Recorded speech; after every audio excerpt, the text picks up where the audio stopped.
Bonjour à tous, on se retrouve aujourd'hui pour poursuivre notre série de mise à jour des analyses fondamentales. Aujourd'hui, cela concerne l'analyse fondamentale qui avait été faite en juin sur les actions PEA de l'industrie pharmaceutique. Je vous mets en lien le lien vers la vidéo, puisque c'est là où il y a tous les détails de cette analyse sur ces entreprises, si vous ne l'avez pas vu. L'analyse fondamentale va se faire toujours de la même façon suivant les 8 critères. Tout d'abord, les 5 critères essentiels. Je vous remets le lien vers la vidéo qui explique en détail ces critères et également suivant les 3 critères supplémentaires concernant les dividendes et je vous remets le lien vers cette vidéo également. Nous allons remplir le tableau ci-dessous avec la validation des critères. Plus on va aller vers du vert, plus les critères seront validés. Plus on va aller vers du rouge, plus ce sera invalidé. On commence par une société fondée par la fusion de deux sociétés, une française, une allemande, qui est la société Sartorius. La société Sartorius, il n'y a aucune mise à jour, comme vous pouvez le voir ici, à faire. Côté business, pas de soucis, tout est au vert toujours. L'information, l'actualité au niveau de la société, c'est la construction d'un centre dans le Michigan. Là, il sera opérationnel en 2023. L'idée pour Sartorius, c'est de consolider ses capacités de développement dans l'Amérique du Nord et de aussi consolider ses capacités à fournir des services dans cette région du monde. Côté capitalisation, pas de souci, c'est toujours une grosse capitalisation, c'est donc du vert. Côté résultat, pas de souci, pas de changement, c'est en croissance sur le chiffre d'affaires, en croissance sur les résultats nets, c'est toujours du vert. Côté cours de bourse, certes il y a une grosse correction actuellement, Sartorius est un titre assez volatile, mais sur 3 ans et sur 5 ans, c'est un cours de bourse qui est très haussier, c'est une tendance qui est haussière. Le PER, lui, reste très élevé, il est de 84 actuellement, il reste dans la zone rouge comme il était à l'époque. Côté dividende, l'évolution du dividende est plutôt haussière, même si elle oscille un peu, c'est donc du vert clair qui reste en place. Le dividende est peu élevé, même s'il a le mérite d'exister, c'est toujours du orange, puisqu'il est toujours dans la zone entre 0% et 1%. Et côté ratio de distribution, aucun souci, c'est des ratios qui sont inférieurs à 60% tous les ans depuis les 5 dernières années. C'est donc du vert. Et nous passons du coup le bilan d'abord, excusez-moi. Le bilan du coup pour Sartorius reste plutôt positif puisque vous voyez les 4 premiers critères qui sont en vert dans les critères essentiels, seul le PER est trop élevé. Et côté dividende, même si le dividende n'est pas élevé, il est plutôt en augmentation et en tout cas le ratio de distribution est suffisamment bas pour conserver une bonne santé à cette entreprise. Nous passons du coup cette fois-ci à la deuxième entreprise, et là c'est du côté de la Belgique, c'est UCB Group. Et là, il y a un critère qui va être modifié, c'est le cours de bourse. Ça va être lié notamment à l'actualité qui s'est passée fin juin, donc juste après la vidéo. Côté business, pas de soucis pour l'entreprise, hein, c'est du vert. Et côté actualité, effectivement, c'est une bonne nouvelle qui est apparue puisque c'est l'Agence européenne du médicament, l'EMA du coup, qui a validé le fait de pouvoir commercialiser le traitement contre le psoriasis, dont le nom m'échappe puisqu'il est un peu compliqué, mais voilà, il y a une sorte de blockbuster pour UCB sur ce traitement contre le psoriasis qui est maintenant validé puisque les essais cliniques de phase 3 ont eu des bonnes choses. Et maintenant, du coup, ce qui va suivre sur ce traitement, c'est toutes les autorisations en dehors de l'Europe, parce que pour l'instant, c'est que l'Agence européenne du médicament, mais il y a la Food and Drugs, notamment aux États-Unis, qui est en train d'étudier également ce traitement. Et du coup, quand des traitements sont validés pour les entreprises pharmaceutiques, c'est souvent très bon signe, et cela fait monter les cours de bourse, ce que nous allons voir après. Côté capitalisation, UCB reste une grosse capitalisation, c'est donc du vert. Côté résultat, ça reste pour l'instant sans tendance, même si probablement que ça pourrait s'améliorer, puisque c'était en augmentation sur 5 ans, en diminution sur 3 ans, mais avec les résultats déjà parus en milieu d'année 2021, et si c'est confirmé en fin d'année, on pourrait plutôt basculer vers du vert clair sur cette valeur. Nous verrons lors de la prochaine mise à jour. Côté PER, nous sommes autour de 20, donc nous sommes toujours dans la zone moyenne qui va de 17 à 25 et ça reste en jaune. Côté dividende, le dividende est lui en grosse augmentation cette année et était toujours en augmentation sur les dernières années, c'est donc du vert.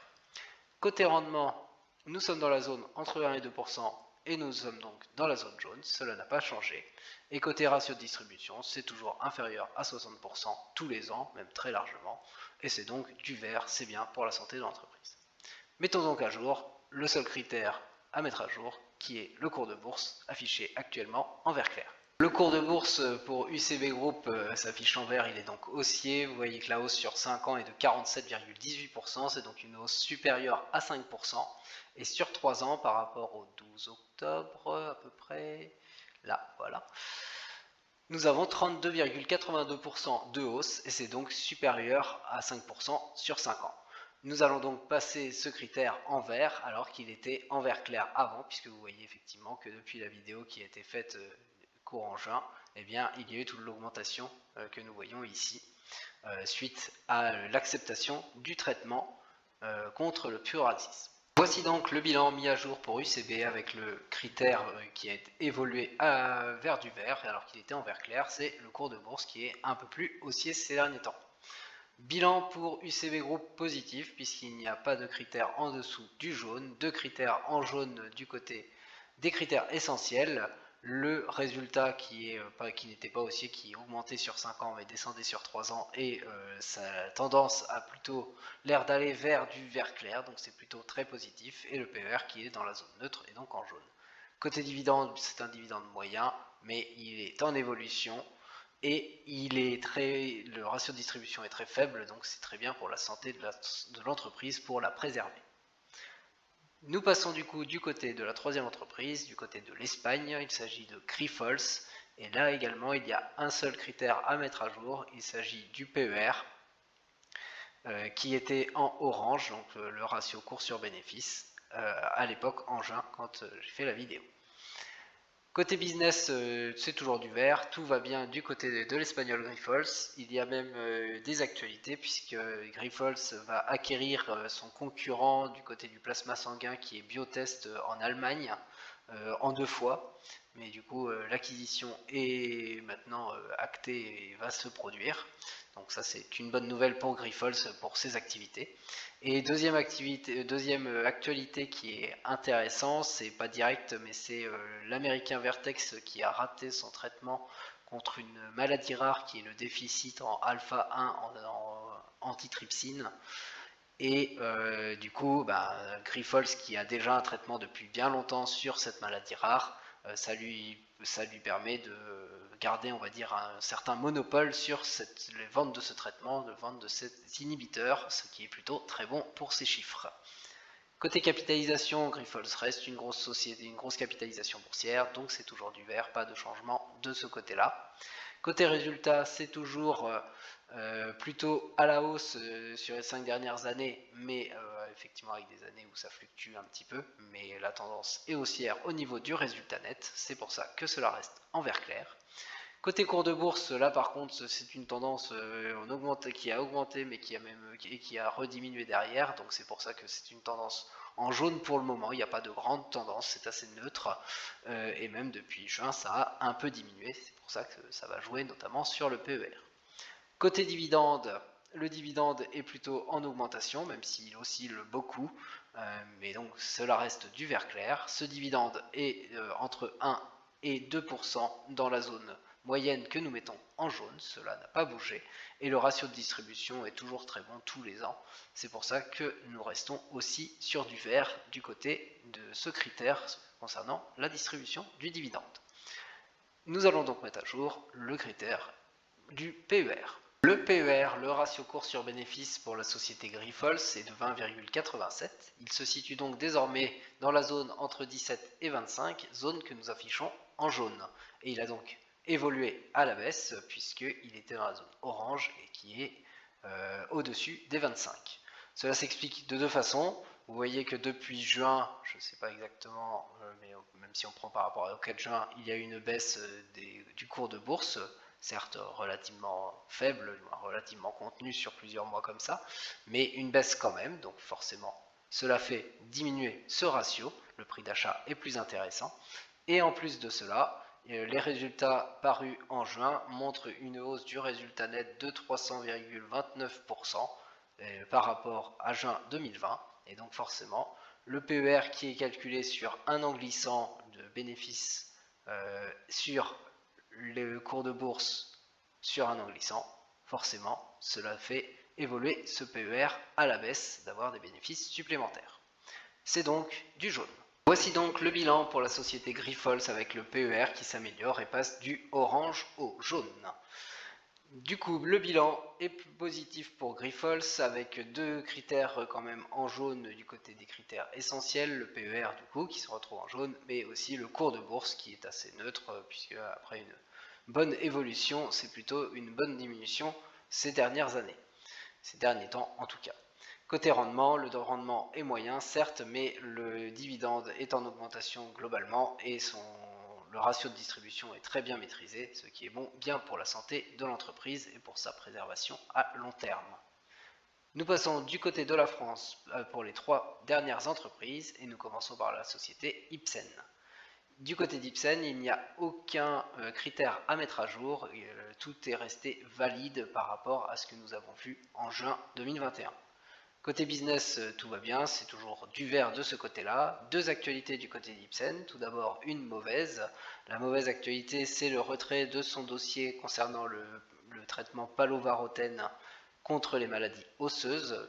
Et en effet, suite à discussion avec la FDA, donc la Food and Drugs Administration du côté des États-Unis, il a été nécessaire, ils en ont conclu, la société et l'administration des États-Unis, de retirer le dossier pour faire des essais, des analyses supplémentaires avant de pouvoir le resoumettre, le soumettre de nouveau et le mettre sur le marché.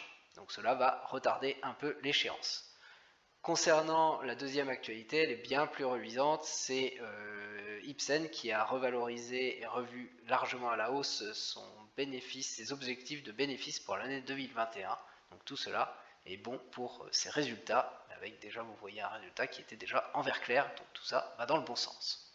Côté capitalisation, pas de soucis, ça reste une grosse capitalisation, ça reste donc du vert. Côté résultat, c'est toujours en croissance et puis à voir avec les objectifs revus à la hausse en 2021, mais ça peut-être que ça s'améliorera, mais en tout cas c'est une tendance globalement haussière, même si c'est pas tous les ans haussier. Le cours de bourse lui est par contre assez neutre, avec effectivement quand il y a des retraits de dossiers, ça fait diminuer un peu les cours de bourse notamment par exemple. Le PER lui est bien, il est dans la zone entre 17 et 25, il est donc en vert clair, ce qui pose aucun souci.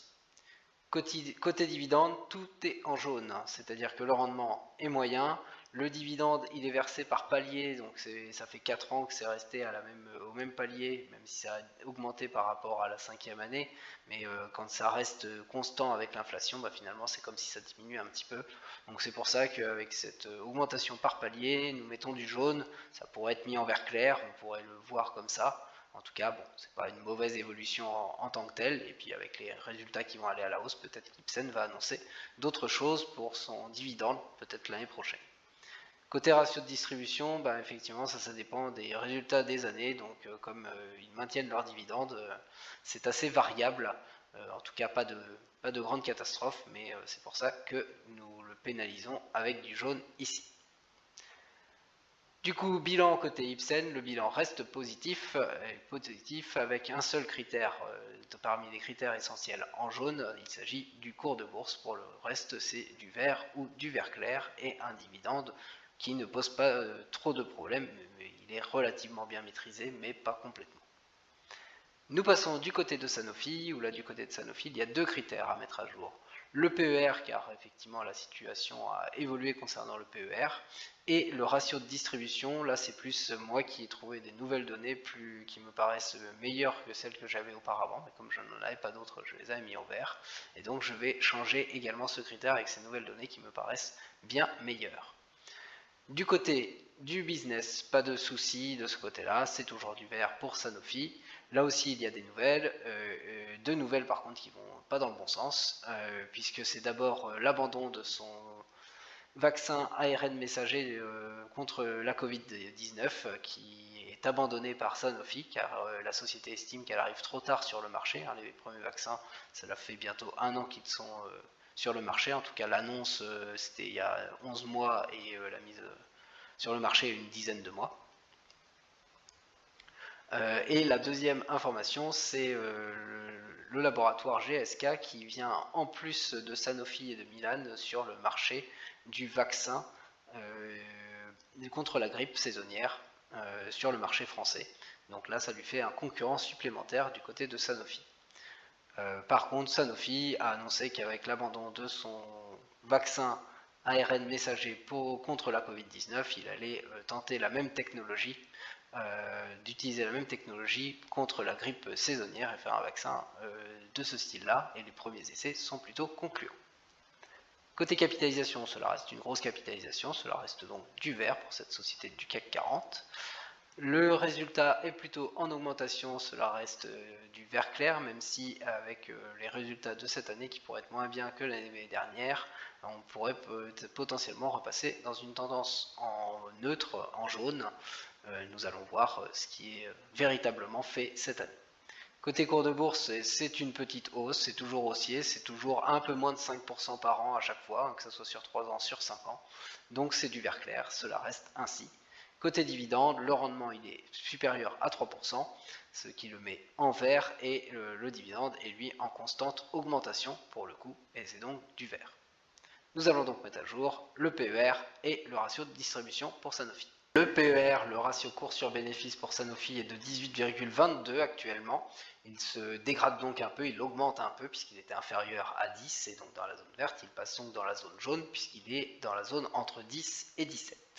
Cela s'explique par deux choses. D'une part, effectivement, le cours de bourse a certes un peu baissé par rapport à juin, mais ça aurait dû l'améliorer. Mais du coup, justement, ce qui a contrecarré complètement cela, c'est les résultats apparus en juin et qui sont beaucoup moins bons que juin de l'année dernière où là bon, ils étaient un peu exceptionnels, et donc vous voyez 84,07% de moins, et donc du coup comme le PER est calculé sur une année glissante au niveau des bénéfices et au niveau du cours de bourse, eh bien cela fait augmenter largement ce PER puisqu'il y a beaucoup moins de bénéfices. Dans tous les cas, cela reste dans la zone jaune, rien d'inquiétant sur ça, c'est même plutôt dans la partie basse de cette zone jaune, plutôt proche de la partie vert clair, donc vraiment rien d'inquiétant de ce côté-là. Mais en tout cas, pour le PER, c'est du jaune. Concernant les ratios de distribution, voici la distribution sur le résultat net qui s'affiche ici. Et vous voyez, là c'est effectivement des choses qui m'intéressent bien plus puisque ce que je n'avais pas, c'est le 137% en 2019, alors que je voyais bien que le bénéfice n'était pas si élevé que ça pour cette année 2019 pour Sanofi, avec un dividende qui était augmenté, mais comme je n'arrivais pas à trouver ce chiffre-là, je ne savais pas exactement quoi mettre et donc je restais en zone verte. Vous voyez que finalement, les bonnes années, on est sur du inférieur à 60% pour ce ratio de distribution. Les mauvaises années, on passe même la zone rouge et on a des années moyennes à du 80% par exemple. Du coup, nous allons pénaliser ce critère que j'avais mis en vert à l'époque puisque j'avais que des valeurs inférieures à 60%, même si ça me paraissait étrange.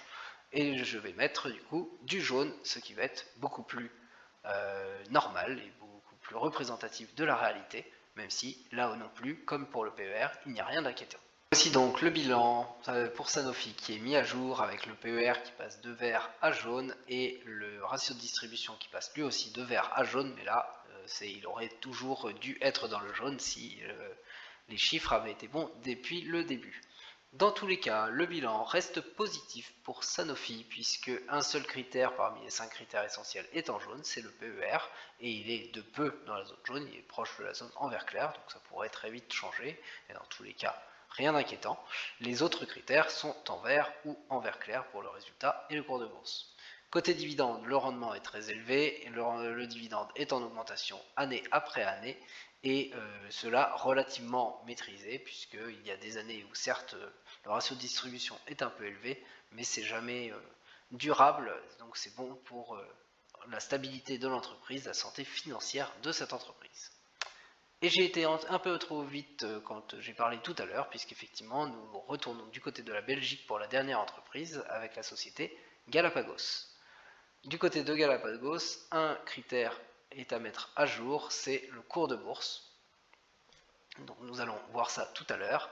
Du côté du business, c'est toujours du vert. Une seule actualité du côté de Galapagos, elle est bonne, c'est une acceptation par l'EMA, donc toujours l'agence européenne du médicament. C'est un avis positif plutôt pour être précis, pour son traitement qui s'appelle JCLK. Je ne suis pas sûr du nom, mais on va dire ça comme ça. C'est un traitement contre la rectocolite hémorragique active modérée à sévère. Donc ne me demandez pas les détails sur ça, mais en tout cas voilà, ça fait un traitement supplémentaire, c'est toujours pour les pharmacies, pour les sociétés de l'industrie pharmaceutique, c'est toujours bien d'avoir des traitements effectivement acceptés par les agences européennes, américaines des médicaments. Côté capitalisation, cela reste une capitalisation élevée et cela reste du vert. Et par contre après cela se gâte, le résultat cela reste du rouge, ils sont toujours négatifs, en 2020 ils étaient largement négatifs, et même les perspectives pour les années à venir restent plutôt dans le négatif, même si c'est moins négatif qu'en 2020, alors, dans tous les cas c'est bien du rouge de ce côté là. Côté PER, c'est également du rouge, puisqu'effectivement avec des bénéfices sans bénéfices et donc des résultats négatifs, le PER ne se calcule pas où il serait inférieur à 0, et donc si on met les bénéfices à 0, ça donne un PER qui tend vers l'infini. C'est un PER qui est donc en rouge, c'est un PER qui n'est pas bon du tout.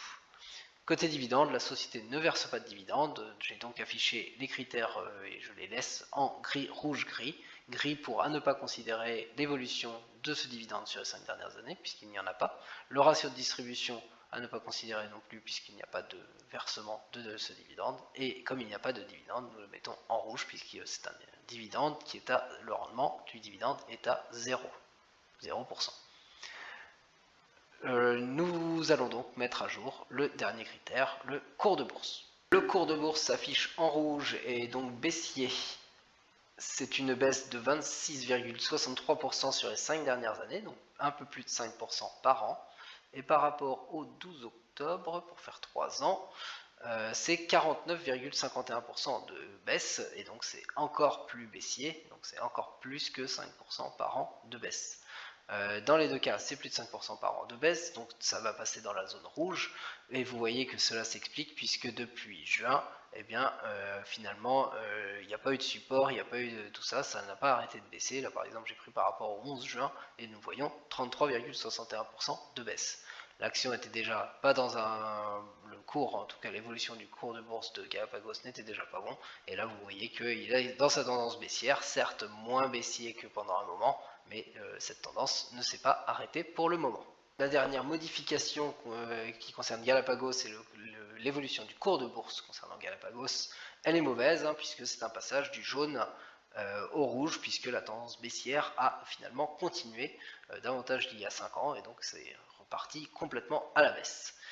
Bilan pour Galapagos, eh bien, vous voyez le bilan, beaucoup de rouge qui s'affiche, c'est un bilan négatif concernant cette société, c'est une société qui apparaît donc risquée d'investir dessus actuellement, puisque ça voudrait dire jouer un rebond du cours de bourse et un retour positif de l'action, qui pour le moment, ni par les résultats, ni par le PER, ni par rien du tout, ne s'affiche en tout cas, mais ça pourrait arriver dans le futur. Je vous laisse donc avec le tableau mis à jour ci-dessous, quelques mises à jour, cela dépendait des entreprises, pas de grosses mises à jour, mais ce tableau du coup sur les actions PEA de l'industrie pharmaceutique est désormais à jour. Bien sûr il y en aura encore d'autres, puisque c'est toujours important de suivre au fur et à mesure, afin d'éventuellement réallouer ces actifs en fonction des différentes stratégies que vous pouvez avoir. Je vous souhaite une très bonne journée et je vous dis à très bientôt.